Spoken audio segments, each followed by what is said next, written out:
My name is Ken Pyle. First, I want to preface all of this by saying everything I'm about to tell you is not the opinion of my company or my college. This is all entirely me. But regardless, this is some of my academic research I've been working on studying for a really long time. I'm one of the partners of CYBIR. We do managed services, breach response, digital forensics. I lead, and I'm partner. I'm in charge of offensive operations. So I do a lot of exploit development. I do a lot of research, and I do a lot of things. If you haven't heard of me before, if everybody remember last month, you heard about the emergency alert system getting hijacked, that was me. And some of this actually ties into it. And if you grab me out the bar, I'll tell you something about it later. But I've been doing pen testing, exploit development, information security, all that other stuff for about 20 years professionally.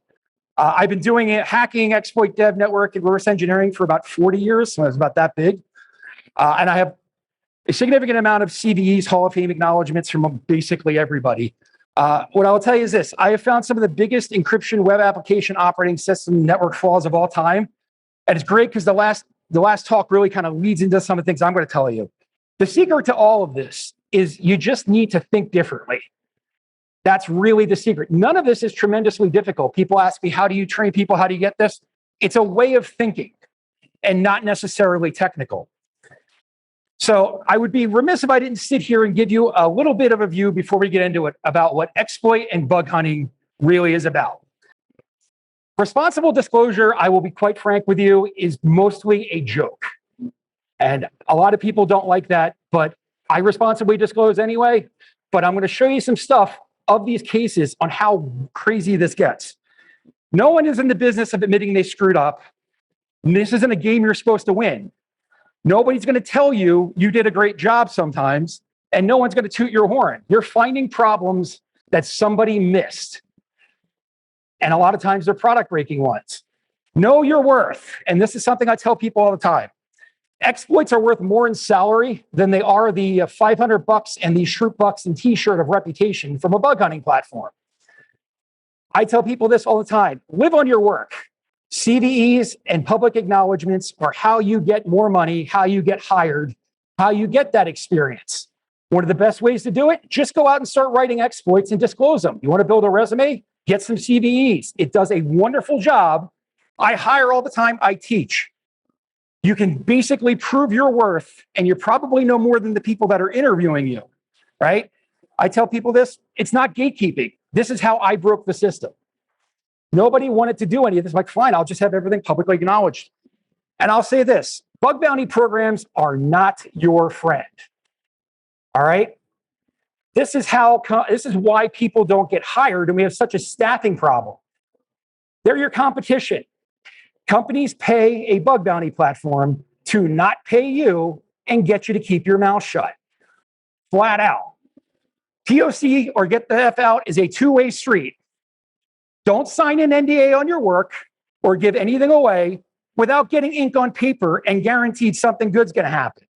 And know the book, honestly, because we have such staffing problems that people doing program management at P-certs aren't hackers. They're program managers or they're project managers from another part of the company that got moved over. And retain your right to talk about it. That's one of those things. If I'm not going to get a bounty, if they're going to give me a bounty, I have to sign an NDA. I'm not signing an NDA. Because we are the security controls of last resort, period. If it got to us, everybody else in the industry missed it. And again, nobody wants to go out and say you found something. And that's the question I ask people. Do you think any of this would have been fixed if I took the money? So here's the concept and theory of my work. Layer 7 matters at layer 2. Switches and routers are essential pieces of equipment over which all traffic eventually passes. It's how networking works. It's going to pass over layer 2. It's going to pass over layer 3. So when you find web application and protocol weaknesses, particularly ones they say are low impact or trivial, they're not. You can use them to take over things pretty easily. And I'm going to show you two very unique ways of doing this. So today I'm going to show you two protocols that I created. Cool Hand Luke and Directive 4, because I'm a big movie nut. And really it's aimed at teaching a couple things. Different types of web exploitation, what bug hunting is, lateral thinking and cyber capabilities, Tradecraft, AppSec, all these other things, and how to use free tools to your advantage. One of the things I tell people a lot is learn how to recycle your trash. Everything I have in here is something I found during a pen test while I was doing other things and was just scribbling down ideas and going, I wonder what I could use that for. If you want to look up the papers, the code, I'm going to refer to a couple of these. The bottom left corner, there are 2 direct links to my papers. But if you don't want to, I'm going to refer to a couple of things in the talk here. I'm going to give you some Python code and some tools for creating layer 2 and ACL bypassing protocols, exploits against current network infrastructure that still are not fixed. I guarantee you're going to find in this talk something in your data center that I can abuse easily. New ideas about living off the land? Living off the land is reading the effing manual. It's not some elite tool. It's taking what the defense gives you and understanding the laws of computers and all those other things that you can bend and break. I want you to patch your infrastructure, and I want you to understand how these novel minor glitches, if you work hard enough, turn into things. I'm a big fan of polyglot exploitation. Anybody know what polyglot exploitation is? Right? All right. Making an exploit does a couple of different things, and that's what I did here. So layer 7 matters at layer 2 and 3. And nobody actually knows how a network works. I know this because I went back to every one of these P-certs. In fact, one of them, I took the book the person wrote and quoted it back to them to make my case. And I said, you're arguing against me and yourself. They don't like that. So what I will tell you is don't flip through the next 100 pages of your Network Plus book. There's no bigger abuse than someone using the first 3 chapters to explain the OSI model over again. But it's very, very important and get something out of it. Why? If you control layer 2, you control everything.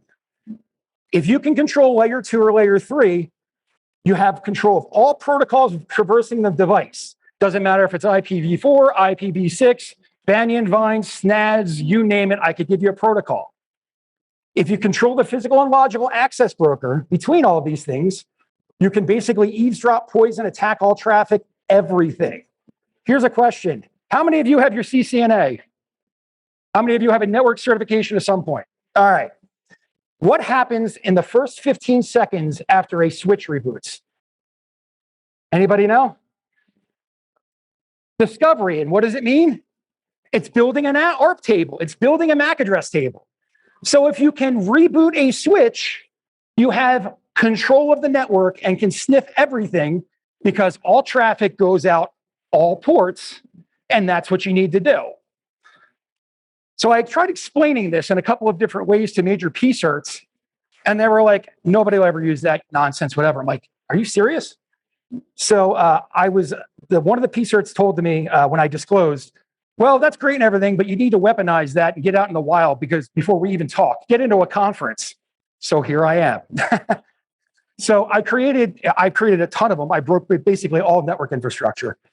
But I created for here 2 multiple protocols that through novel exploitation techniques will allow you to take full control of a network unauthenticated. And it comes down to cable nightmares. How many people have a data center that looks like this?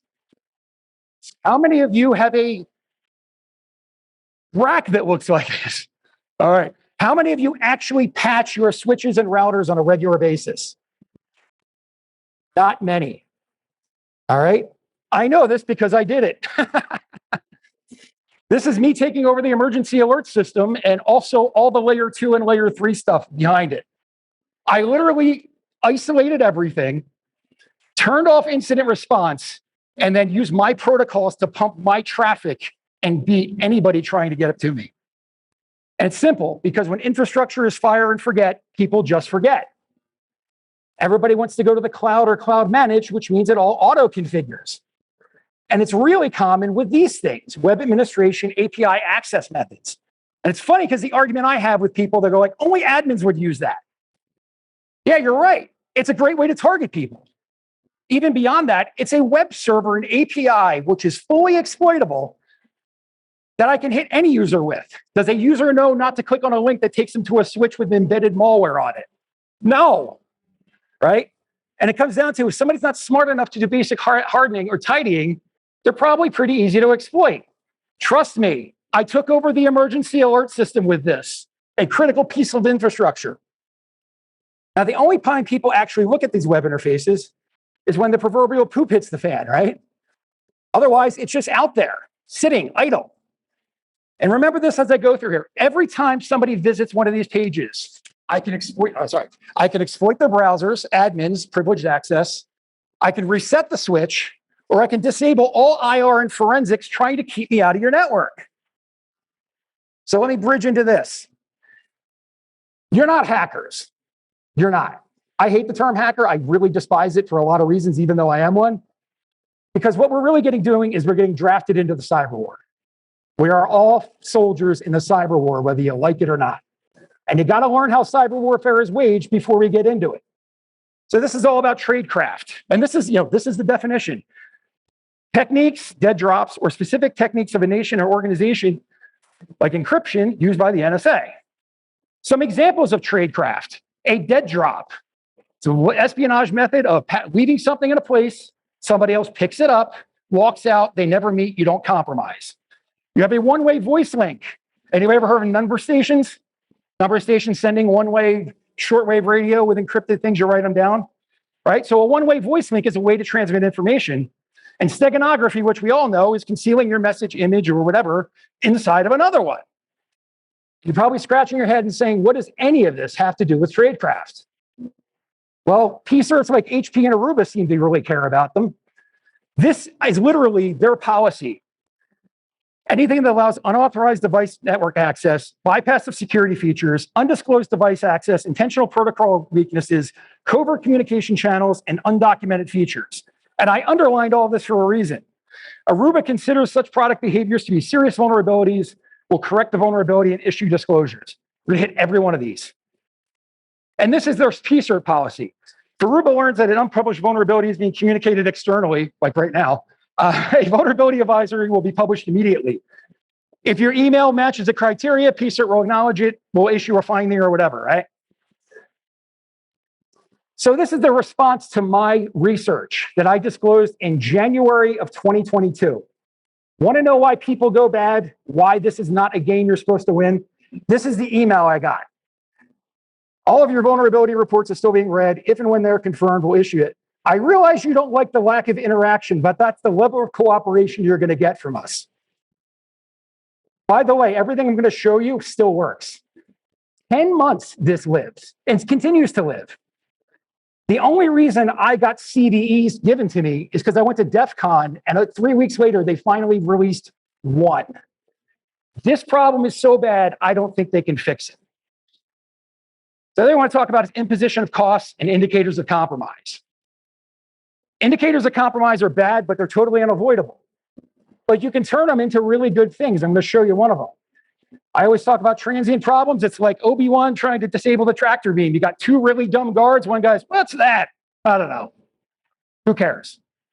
And you can impose cost. Imposing cost is how you win the cyber war. It's our national policy now. Resetting equipment exhausts IT budget, right? Making people work exhausts IT budget and takes you from other things. So if I can cause transient problems that nobody can seem to figure out, you have no idea what I'm actually doing. And it gets down to what we call cleared while troubleshooting, sabotage.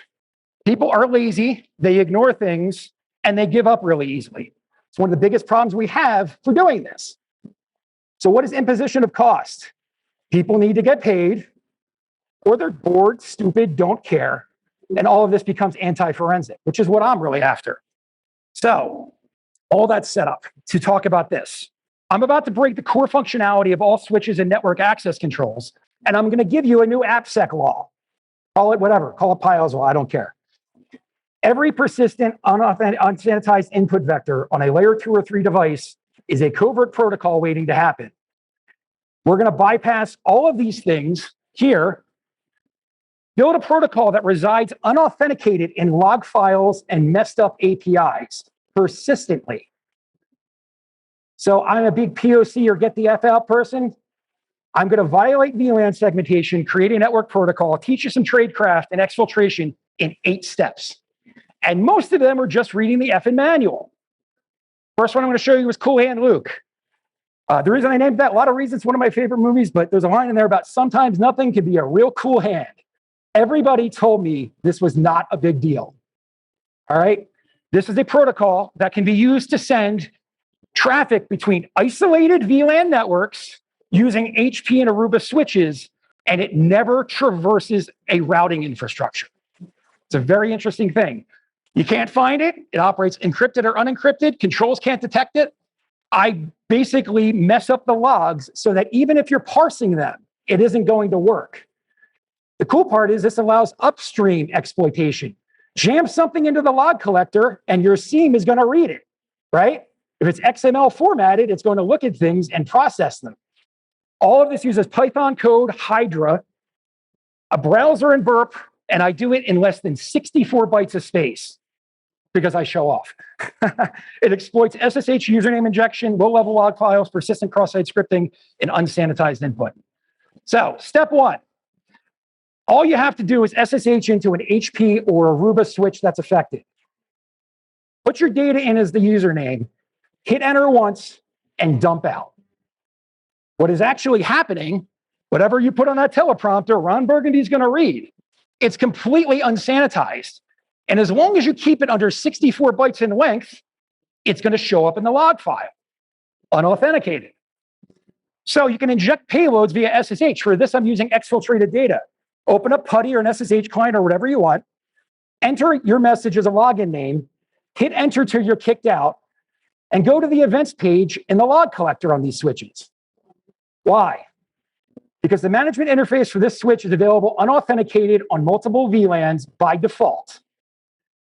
The logging function, Ron Burgundy reads everything you put on the teleprompter, captures all the usernames, whether they're valid or not, and renders them in an unauthenticated log file. You can turn this, and everything I'm going to show you here is a traditional exploit, cross-site scripting, code injection, all these other things, but that's not what I'm after. Insert cross-site scripting payloads, and they're going to show up right here. If you think about this in a really silly manner, this is a chat client that works across VLANs. I put something in here, and it shows up in the log file, and that's a one-way communication link. There it is. Go in there, look at your target IP address, pull that GET request. If you look here, here's the log file, and all of a sudden you see this scripting show up here, and the rest of the log file is messed up.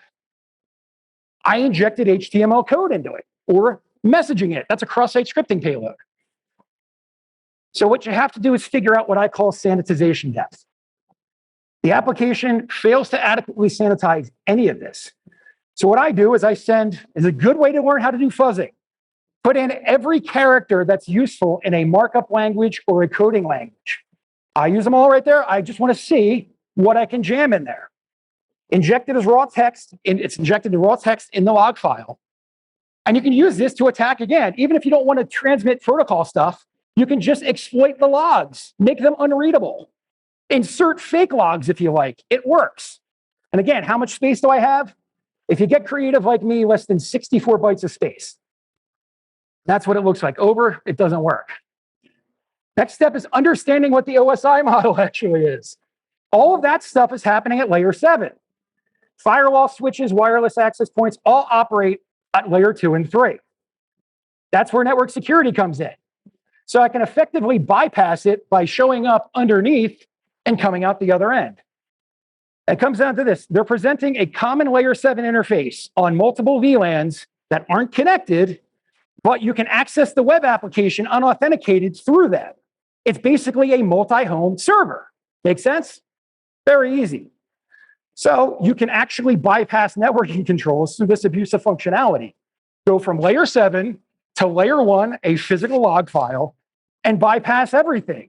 And because it stays in the local subnet on the switch, it never traverses a router. In fact, it stays entirely local to the subnet. Make sense? I've already got that? Pretty easy. And that's what it's supposed to look like down here.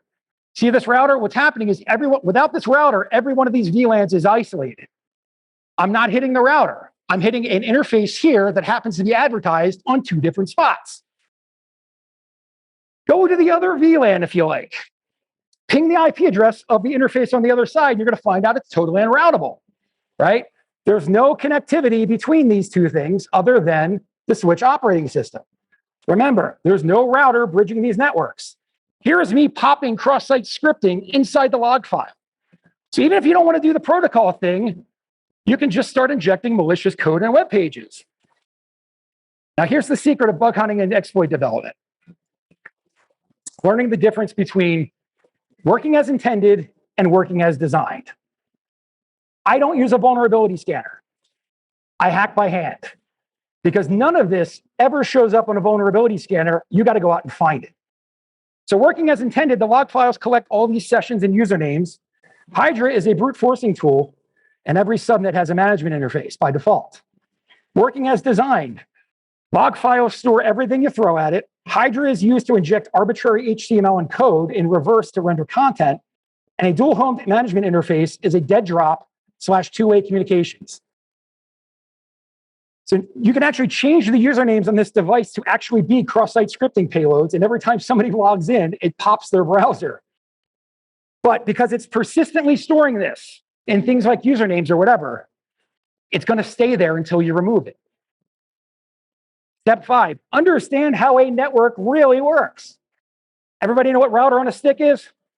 Learned it your first day of networking, right? In order for these two VLANs to talk, they have to go up here to the switch, get put up to the router, router puts into the other VLAN and puts it across. What I'm doing completely cuts that off. I'm sending something to that interface and it goes to the other one. There's no connectivity between any of these VLANs. I bypassed every other layer, and I should not be able to do this under any circumstances. Anybody in the network in the room, shout out, am I supposed to pass traffic between isolated VLANs? Under no circumstances are you supposed to be able to do this. But you can. In fact, you can inject web pages and arbitrary content into protected VLANs. You can abuse polyglot exploits like I do, or just inject web page contents that bypass all controls. I wanted to pick an exploitable file type for this, so I picked HTML. I'm serving it to another network, I'm delivering exploit code, and it never passed layer 3, which means nothing is going to find it, most cases. And again, it works great against log collectors because maybe I just want to keep the IR team busy for a while. And I'll show you how I do that. It imposed cost. And by the way, you can reboot the switches or just get admin access from this. And here it is. This is what the log file looks in burp. When you look at it, when I send you to it, it's a very simple web page and form. Done. Proof of concept. Not happy with that, I decided to go with an exfiltration protocol where I create a file transfer protocol that transfers files between all of these things using the unauthenticated logs. You can see it right here. I've injected some malicious content in here. This is me visiting their web page. This is my Python script running and having downloaded and successfully stripped out my delimiters and reassembled a file. All right, it's anti-forensic. Unhappy with that, I built a botnet out of it. Because why not? And I'm delivering malicious content pages and everything to segmented networks. You can exfiltrate data from the network using the same idea. Just use some get and post requests or an SSH thing. You can reset the switches if you're unhappy with this and just take over anyway, but that's allowed, right? Another technique that I'm literally in disclosure with everybody about is abusing dynamic DNS, wildcarded names, and private IP addresses to exfiltrate out of this. I'll come back next year and show it. So how do you use this in the real world? How do you weaponize it? You have a chat client, a file transfer protocol, a network protocol. You can inject your own administration pages. I hated Aruba's HTML interface, so I wrote my own that completely works in the API.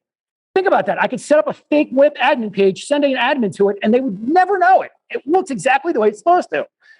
The craziest things I've done, and maybe one day I'll show it, I uploaded a Turing complete machine that lives in network infrastructure.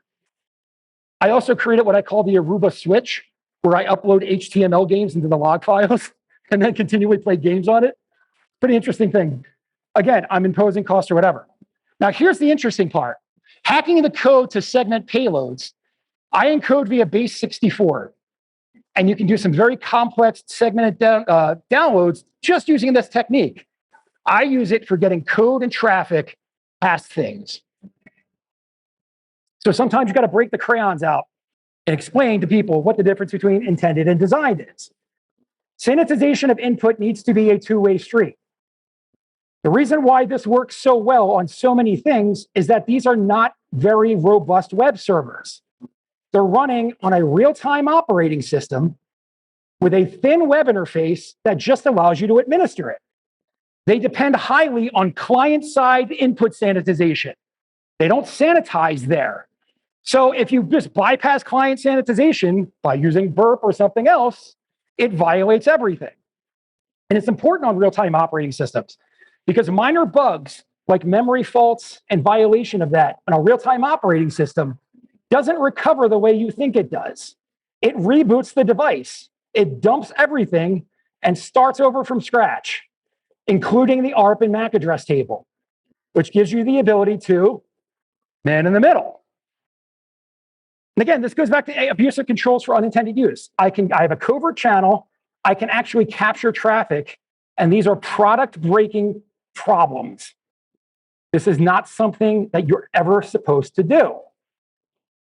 And I always tell you this, application developers really need to understand the OSI model. I'm super old. I remember doing this when I was young and this was new. And the world kind of moved on from this onto, new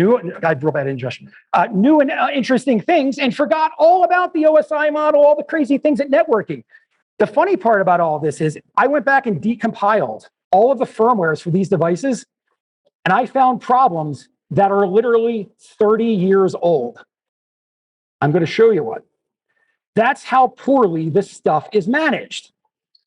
On top of that, the trick I did at RSA, I literally decompiled the firmware of like every Dell iDRAC, VRTX switch or whatever, read the metadata, and I can tell you from the embedded metadata what the internals of Dell's network looks like because they left it in the firmware.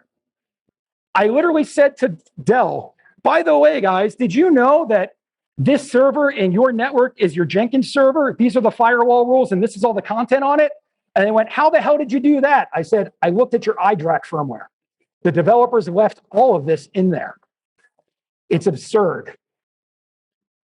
So operating as intended, if you go look at what I'm pumping through here in the regular web interface, it's actually telling you that there's all these authenticated sessions aren't working. You get an invalid username on SSH. If you look at this unencoded, it's really hard to see here, but it's basically saying, nobody's getting in. Everything's working fine. Nobody's getting in here. But if you look here, these are actually form action. This is actually part of my HTML code. So what you have to understand is how to restructure your HTML code for a log file. First one in gets pushed out at the bottom.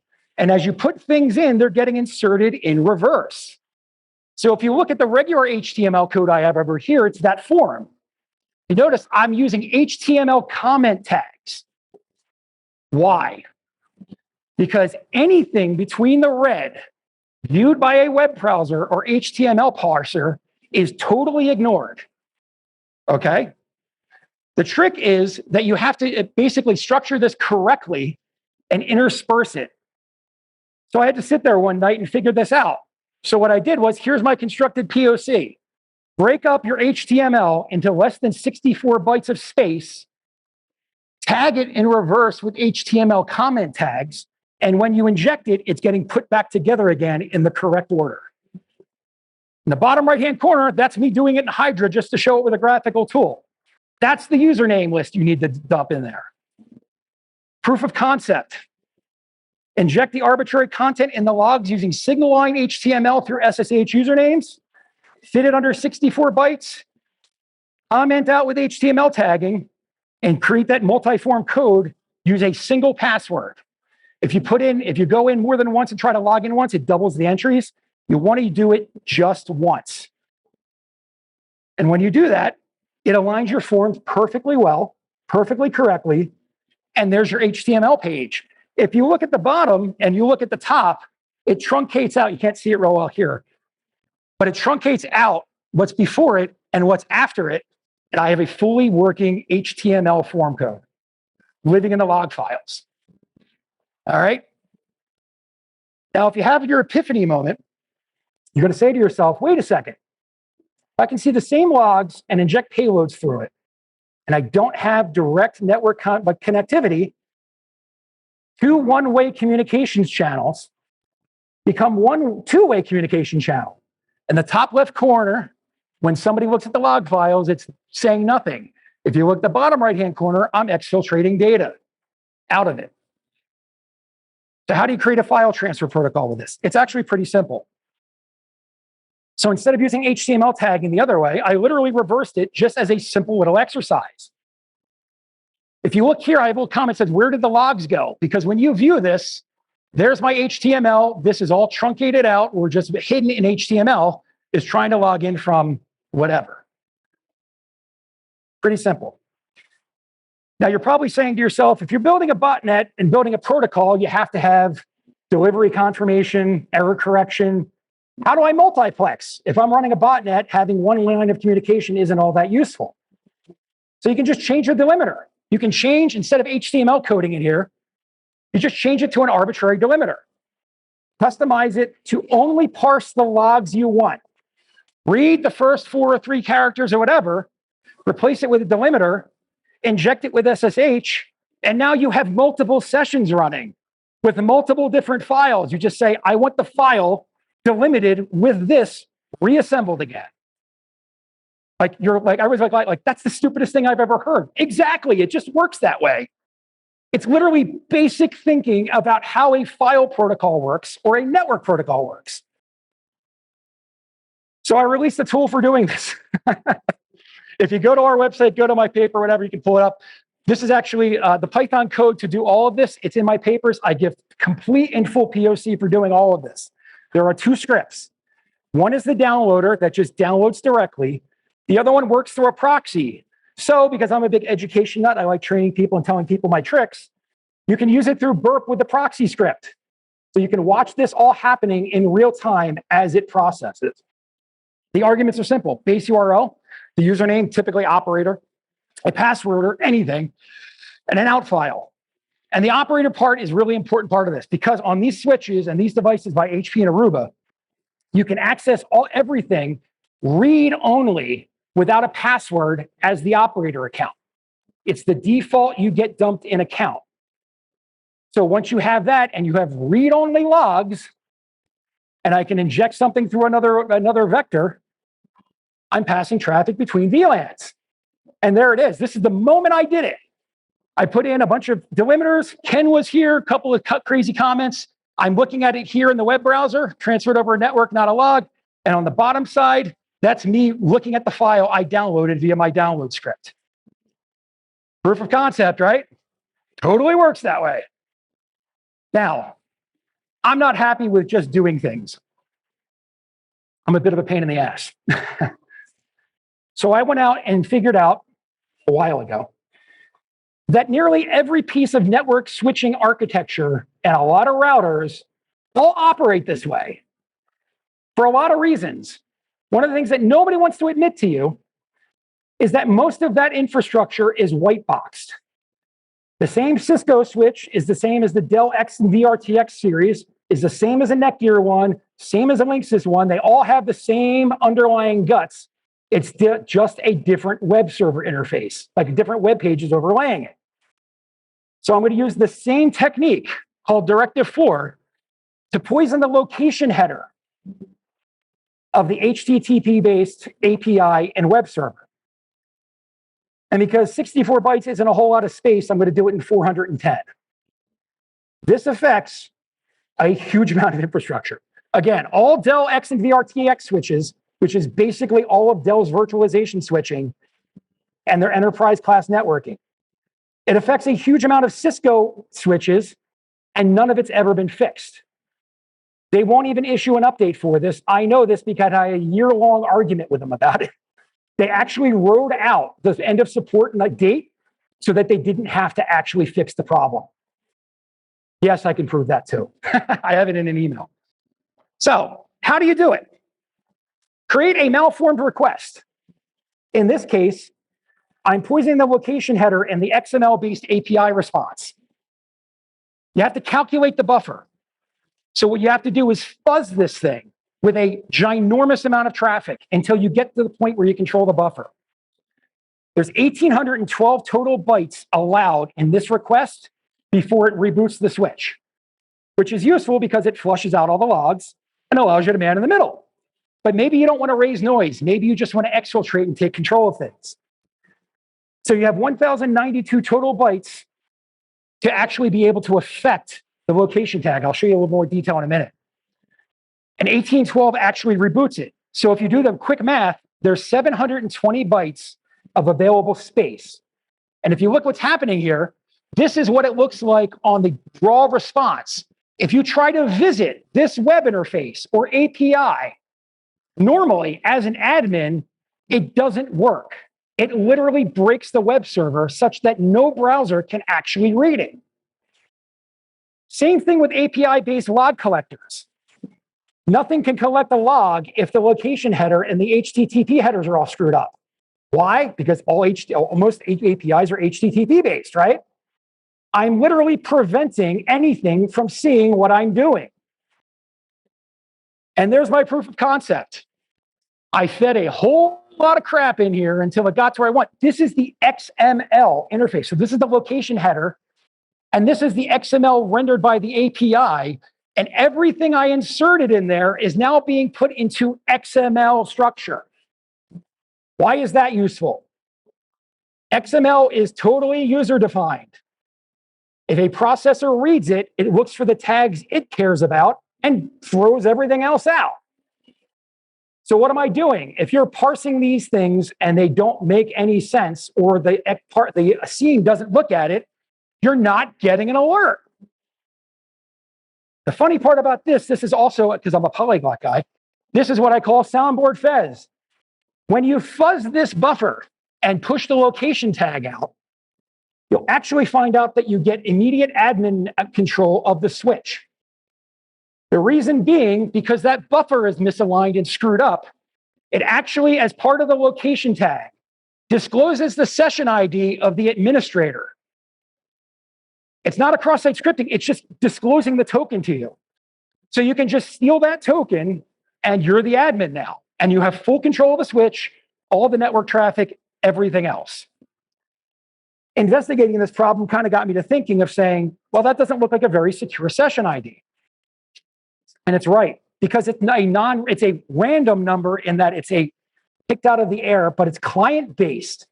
The client determines what this session ID is. And by the way, you can just brute force it if you want to. Set up burp intruder, guess numbers, and in about 5 minutes, you will exhaust the entire session ID space, and you will eventually get admin control of the switch. This is not fixed.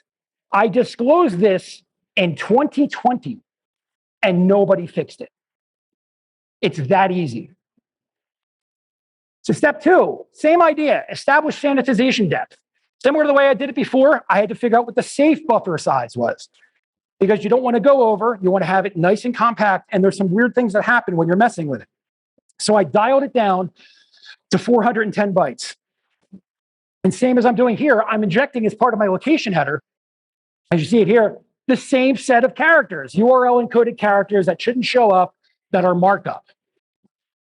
And again, you can reboot the switch using this. So now you can just do the same thing I did before. Inject arbitrary traffic, it shows up in XML, or it shows up in the location header. Boom, easy. But you want to be stealthy.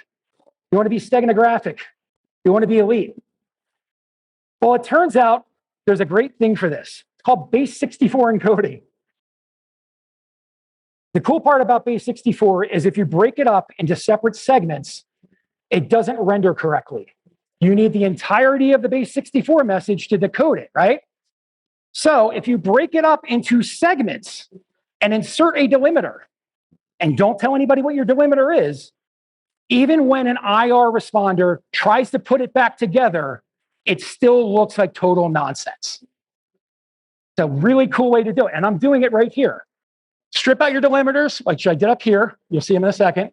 Strip them out, reassemble them, and you get this. CYBIR.com, Once Upon a Time in Paradise. You get a Base64-based image that only I know how to pull out. And I'm exfiltrating, CNCing, doing all those wonderful things in between. So how do you do it? That's that image broken up into separate segments. If you do it correctly, break it up into 410 bytes or less, it fits inside my window. I can give an end of file or an end of segment delimiter. It gets parsed and it leaves me with a clean break. You see here, that's my segment delimiter, that's my end, right? All I do is have something else pull an HTTP request, grab the location header, put it into a file. And here it is, right there. That payload, this is me injecting it. My segment, this is how I fuzzed all the way out to get there. Segment 1 of 5, the first of my 5 segments, I end of file delimiter. And it's very simple from here. Reassemble your traffic. Decode the message, strip out the delimiters, and you have transferred a Base64 encoded image, a file, and an insecure nonce, that's what that image is, via the location header that is never picked up. Pretty simple. The cool part about this, this nonce problem, and I said there's a 30-year-old problem I found in these things. If you look up CVE 2021-41-615, it's this really long-lived 30-year problem with an implementation of RSA's DSA algorithm. Basically allows you to decrypt massive amounts of traffic. And oh, by the way, this problem exists. This code exists on every one of these switches and hasn't been found for 30 years. When I brought that to them, they're like, we don't even use that. I'm like, bullshit, you don't. It's definitely there. It definitely works. And this is still in dispute. So you probably ask yourself, why does any of this matter? Who cares? On these Cisco Dell network gear switches is a very interesting thing that's happening. The Aruba switches advertise the VLAN and the management interface on all the other ones. But these switches exist on both IPv4 and IPv6 subnets. I can now use this to create a protocol that not only bypasses VLAN segmentation, I'm traversing IPv4 and IPv6 islands without a router. I literally hopped from IPv4, this protocol, through a location header, log file, whatever, jump to IPv6 on a network that is isolated from the rest of the world. Very easy. And again, all of this prevents legitimate administration of the device and incident response. And even if they find what I'm doing, good luck figuring out what I'm doing when I'm doing it. I'm using very obvious and easy delimiters here, right? What if you just make them arbitrary characters? If I don't tell you where the breaks are and what the segments are, you'll never figure this out. Very simple. So POC or get the F out. On these Cisco, Dell, Netgear, what have you switches, this is very simple. You can recreate it, grab my paper, grab a switch, figure it out. On the right-hand side is my burp request, sent via the API on IPv4. Then go jump over to Telnet, raw text protocol. Send that request to the IPv6 interface, tunneled over IPv4 to IPv6 via Cisco, tunneled over IPv4 to IPv6 Cisco. It's sitting there waiting for you to pick it up.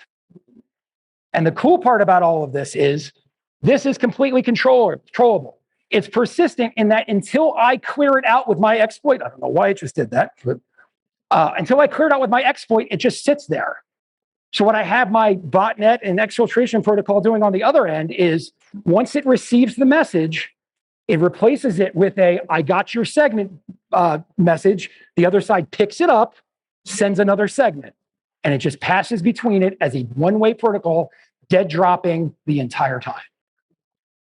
And again, none of this went through the routing infrastructure. It's available on all the VLANs the management interface is on, any IP subnets it's on, and it's totally undetected. Pretty simple way to do it. So I'm running out of time, and I'll give you some quick lessons learned.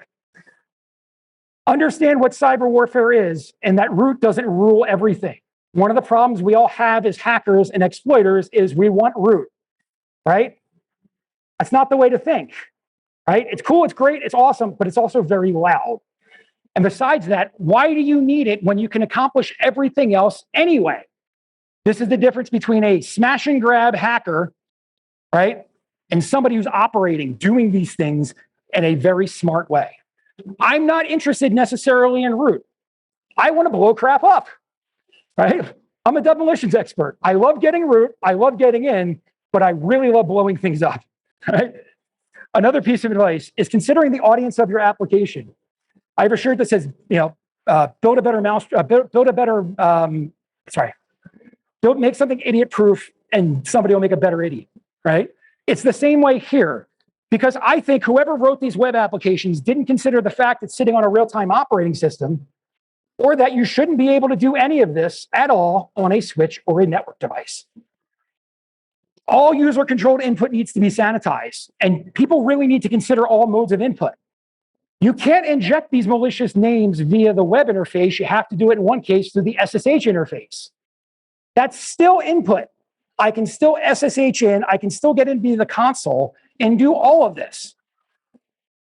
And another thing, and this is really a demonstration of this, raw text and encoding is super difficult to manage. If you read some of my other papers and all the other stuff I've exploited, it all comes down to these things do client-based sanitization, which is easily bypassed because nobody wants to spend 20 bucks to put a proper processor and a web server and a damn switch. That's 20 bucks on every switch you sell, and that doesn't make money. They'd rather pay you to shut up. It's funny, it's the conversation I had with one of the P-certs was basically they gave me the Fight Club argument. Well, if the cost of keeping you quiet or not fixing this exceeds the price of a recall, we aren't doing the recall. And some vendors, like Cisco, and I'll no problem calling them out, sent me the email and said, yeah, we kind of slow-rolled you to get out of fixing this. I'll show you the email if you want. Layer 7 matters at layer 2. I will tell you this, nobody in the world hates the OWASP top 10 more than I do.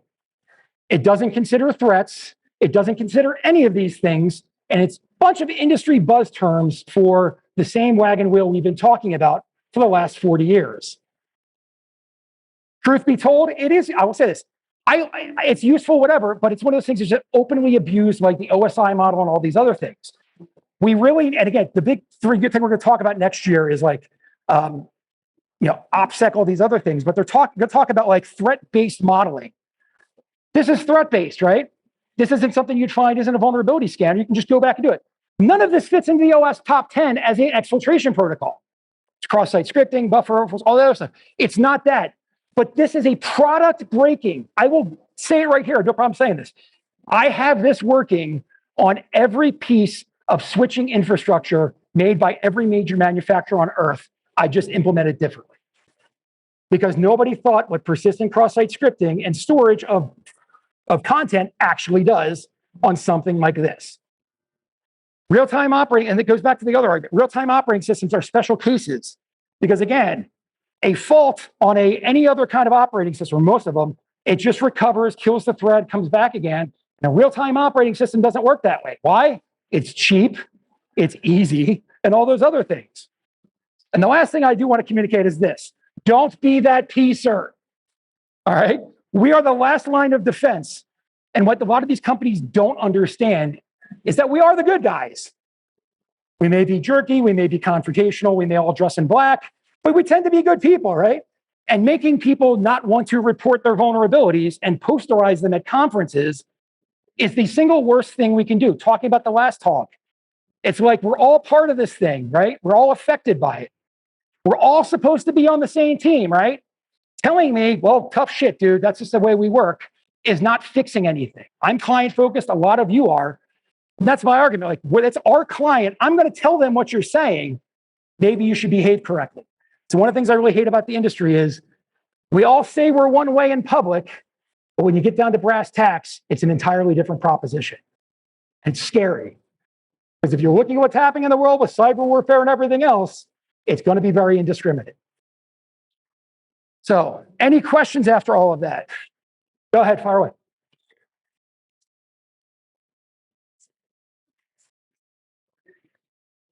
So your question was, did I find any limitation in encoding or whatever? Yeah, there's 2 or 3 things that don't render correctly, which is why I feed, actually, it's one of these, and there's a really great bug hunting trick that I use for people. Going back here, this trick.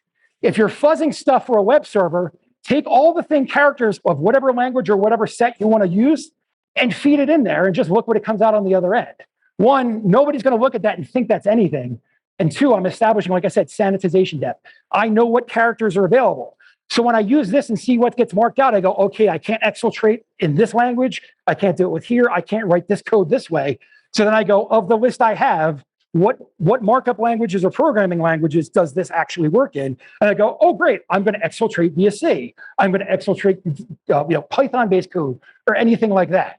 Python's hard because of the tabs and everything else, but there's ways around encoding that too. Like I have my encoder put in like arbitrary characters, like 3 X's. Every time it reads a 3X, it goes, okay, that's a tab, or that's this character instead. So Base64 is case sensitive. So I'll double the characters for a uppercase character and then leave the other ones lower. All different tricks to doing this kind of stuff.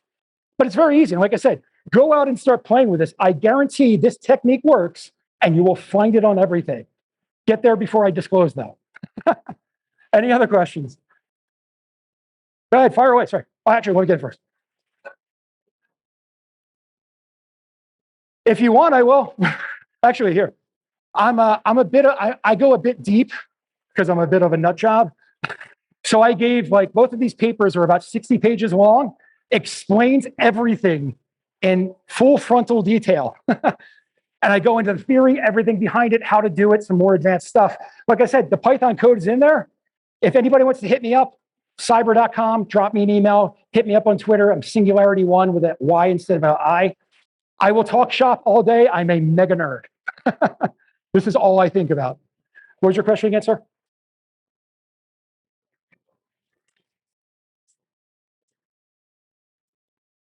Yeah, you're saying I don't need checksums because I'm using the delimiters, but I use one anyway, just in case.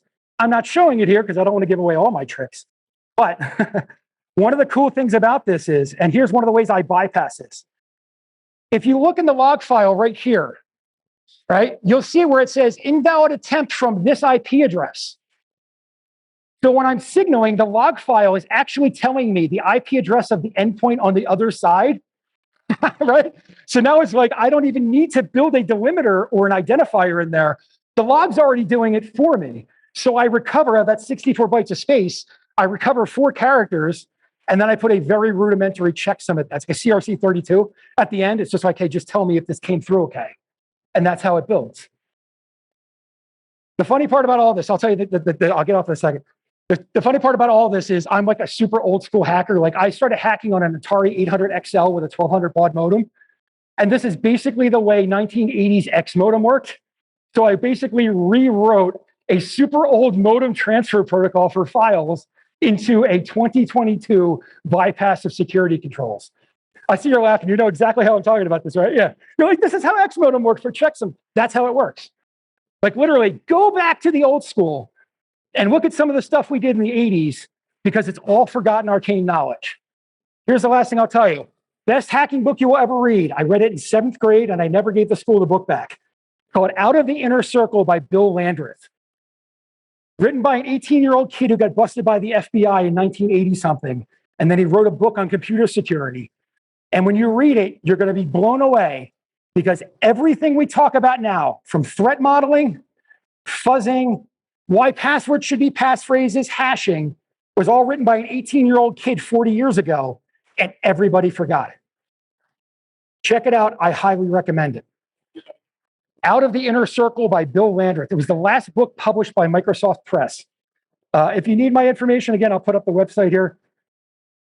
I'm also a professor of cybersecurity. I teach application security. I teach cryptography, all that else. That's my contact information. Just hit me up on the website. Glad to talk. Like I said, I'm a mega nerd who talks all the time about this stuff. Grab me privately. I will give you all sorts of private tricks and nasty stuff I have never told anybody about publicly. But thank you very much, guys. Appreciate it.